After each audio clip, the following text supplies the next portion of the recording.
candidats ont déjà reçu leur convocation. Et sur ces convocations, on a dit que le bac démarre le 1er. Maintenant, le bac va démarrer le 29. Donc, ça, naturellement, il y a un impact, un gros impact d'ailleurs. Mais si vous regardez bien, le 29, c'est un jeudi comme le 1er. Le 1er également, c'est un jeudi comme le 17. Donc, le décalage, ce n'est que la date, mais les jours n'ont pas changé.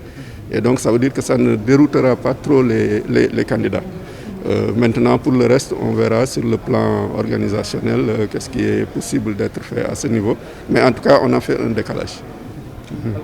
Alors, la communication, bon, en fait, plutôt de l'information. On va informer tous ceux qui sont concernés, à commencer aujourd'hui par les IA qui sont là pour une rencontre qui va au-delà même du baccalauréat.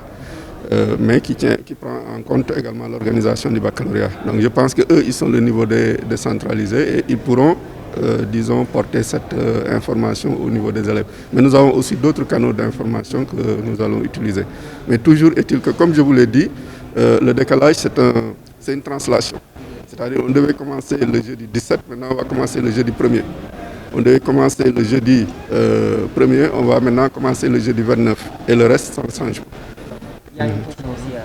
Par contre, il y a quelque chose qui n'a pas changé parce que vous savez, le bac a déjà commencé. Nous avons déjà fait les épreuves facultatives et nous allons commencer les épreuves d'éducation physique et sportive aussi le mardi prochain, donc le 1er. Ça ne change pas. Ce qui change, c'est les épreuves écrites, donc qui vont être décalées. Mais les épreuves physiques vont se dérouler à partir du 1er juin. Et les épreuves facultatives se sont déjà déroulées. Donc ça ne change pas. Les numéros des tables des élèves ne vont pas changer. Les centres non plus, en général, ne vont pas changer, sauf s'il s'agit d'un centre qui n'est pas praticable pendant l'hivernage. En ce moment, on le déplace tout simplement. Voilà.